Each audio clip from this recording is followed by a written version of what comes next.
दोस्तों नमस्कार। मेरा नाम प्रवीण है। मैं आज आपसे बात करूँगा समाज के उस तबके की, जो कि आज भी कुछ मायने में हाशिए पर पड़ा हुआ है।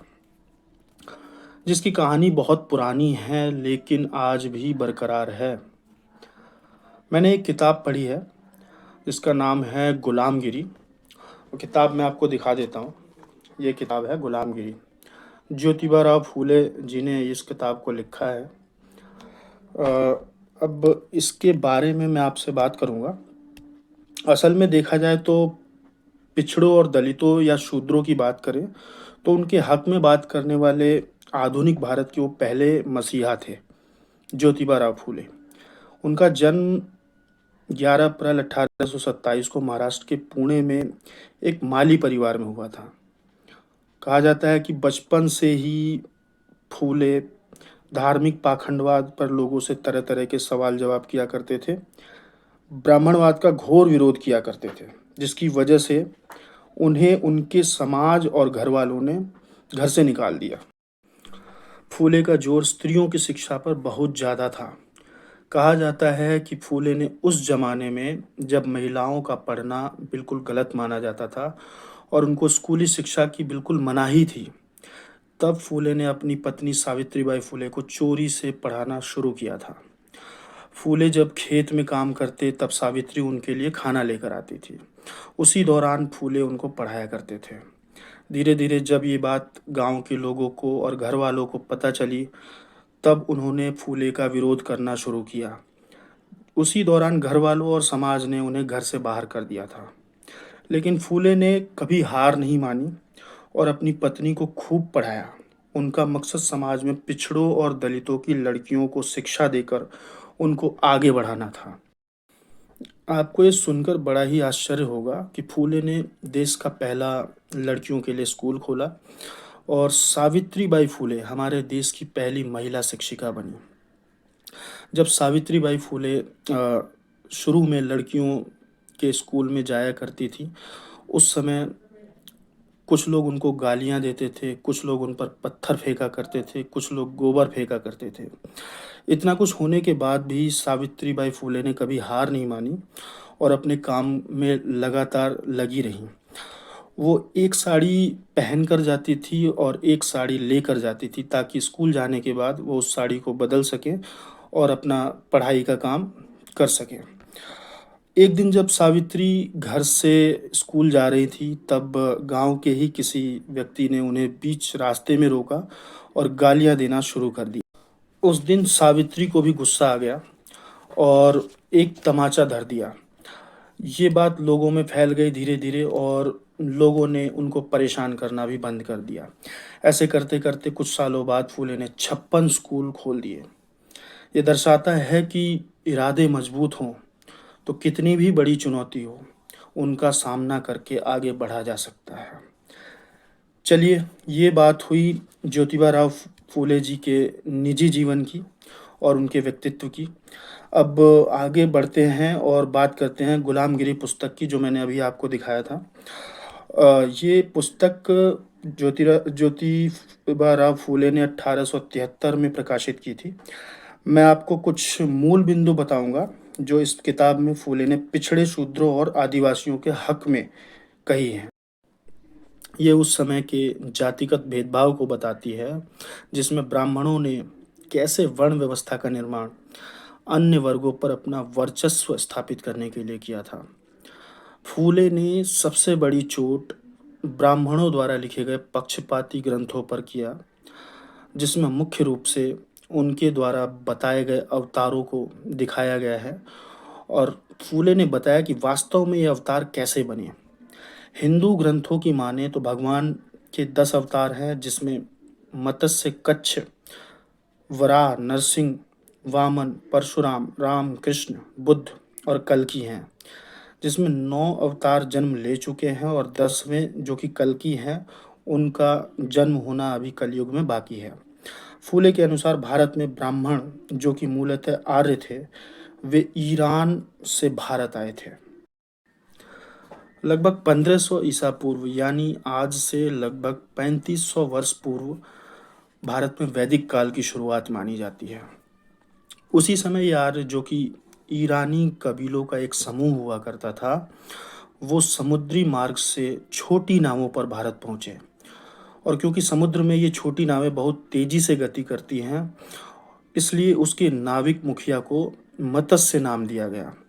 और वे भारत की धरती पर उतरने के बाद यहाँ के मूल निवासी जो कि आदिवासी पिछड़ी जनजाति रहती थी, उनको पराजित करके अपना राज्य विस्तार शुरू कर दिया। क्योंकि आर्य पढ़ना लिखना जानते थे और उनकी भाषा संस्कृत थी, उन्होंने अपने पहले सफल राजा को मत्स्य अवतार के रूप में लोकप्रिय बनाया। जब मत्स्य की मृत्यु हुई और कुछ समय तक आर्यों की सत्ता कमजोर पड़ने लगी, तभी ईरान से कुछ नए जत्थे आए, जिसमें इस बार नावों का आकार बड़ा होने के कारण उनकी गति धीमी थी और इसके सर्वश्रेष्ठ मुखिया का नाम कच्छ यानी कछुआ रखा गया। और इसने भी मूल भारत के आदिवासियों पर बड़ी जीत हासिल की, जिसकी वजह से आर्यों ने अपने ग्रंथ में दूसरा अवतार कच्छ अवतार को बनाया।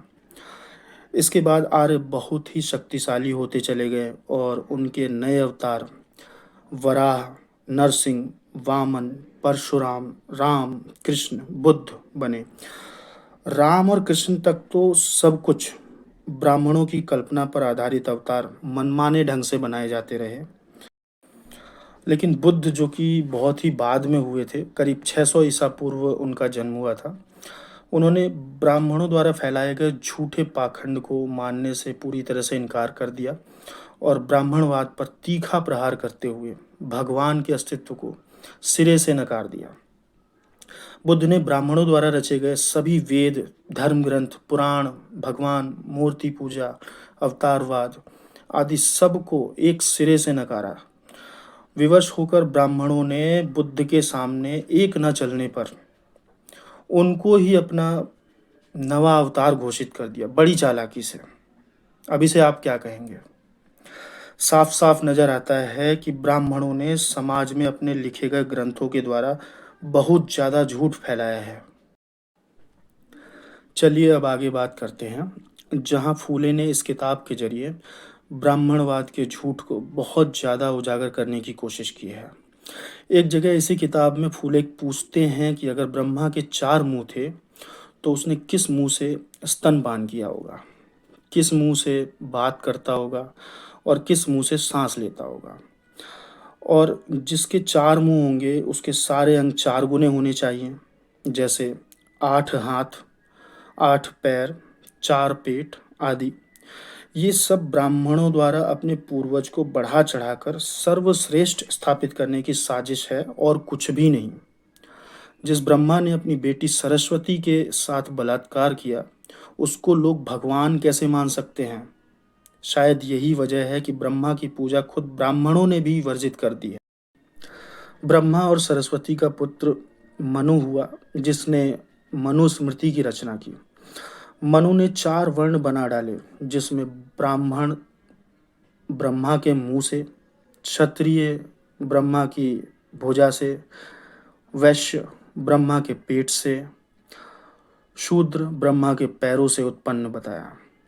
इस पर फूले ने बहुत से सवाल खड़े किए, जैसे अगर ब्राह्मण ब्रह्मा के मुंह से पैदा हुआ, तब 9 माह तक ब्रह्मा ने ब्राह्मण को मुंह के किस भाग में बड़ा किया होगा?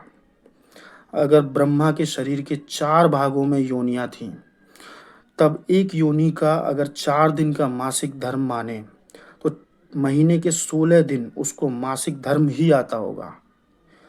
फिर वह अपना बाकी काम कब करता होगा? ऐसे ढेरों सवाल फूले ने मनुस्मृति की रचना पर प्रहार करते हुए पूछा है। आगे नरसिंह अवतार पर फूले सवाल करते हैं कि किसी व्यक्ति की उत्पत्ति दीवार के खंभे से कैसे हो सकती है? दीवार से नाल कैसे और किसने काटी होगी? यह पूरी तरह अप्राकृतिक और काल्पनिक रचना है। उसके बाद आगे परशुराम अवतार के बारे में फूले कहते हैं कि परशुराम जो कि शरीर से बहुत बलशाली और बड़ा योद्धा रहा होगा, लेकिन उसने अपनी माँ का गर्दन भी काट दिया और क्षत्रियों का बहुत बार विनाश किया। पुराणों के हिसाब से लगभग 21 बार उसने क्षत्रियों का विनाश किया। जिसमें छोटे बच्चों और गर्भवती महिलाओं को भी परशुराम ने नहीं बख्शा। वास्तव में ये क्षत्रिय क्षेत्रीय कहलाते थे, यानी मूल निवासी जो कि अपने क्षेत्र की रक्षा करते थे। इस परशुराम ने बहुत ज़्यादा मारकाट मचाई और इतने क्रूर और दमनकारी व्यक्ति को अवतार या भगवान का दर्जा देकर ब्राह्मण अपना वर्चस्व मूल भारतीयों पर स्थापित करना चाहते थे। एक और शब्द ब्राह्मणों ने ग्रंथों में बार-बार लिखा है, जिसका इस्तेमाल यहाँ के मूल निवासी को नीचा दिखाने के लिए किया गया। वो शब्द है राक्षस। फूले के अनुसार राक्षस शब्द रक्षक से बना है, जो कि उस समय अपने जल, जंगल, जमीन की रक्षा करने वाले मूल निवासी हुआ करते थे। उन सबको युद्धों में हराकर उनके खिलाफ कहानियां बनाकर ब्राह्मणों ने उन्हें बदनाम किया और जो बच गए उनको गुलाम बना लिया, जिनको ये शूद्र कहने लगे। अब मैं आप दर्शकों पे ही ये छोड़ता हूँ कि आप इसको गहराई से सोचें, थोड़ा विचार करें और क्या सही है, क्या गलत है, इसका फैसला आप स्वयं करें। तो दोस्तों, अभी बताने के लिए और भी बहुत कुछ है, लेकिन आज के लिए बस इतना ही। ऐसे ही महान लोगों को पढ़कर मैं आप लोगों के बीच आता रहूँगा। आखिर में बस मेरा आप सभी दर्शकों से एक ही सवाल है कि ऐसे किसी को हम भगवान कैसे मान सकते हैं, जो खुद किसी ब्राह्मण की कल्पना की उपज हो और जो आज तक ब्राह्मणों का ही हितकारी रहा हो। हमेशा गरीब, कमज़ोर, दलित, पिछड़े, आदिवासी लोगों पर अत्याचार होता रहा और इस भगवान ने फिर भी ब्राह्मणों का ही साथ दिया। सोचना पड़ेगा कि वास्तव में क्या भगवान है या सिर्फ ब्राह्मण के दिमाग की कल्पना मात्र है। धन्यवाद।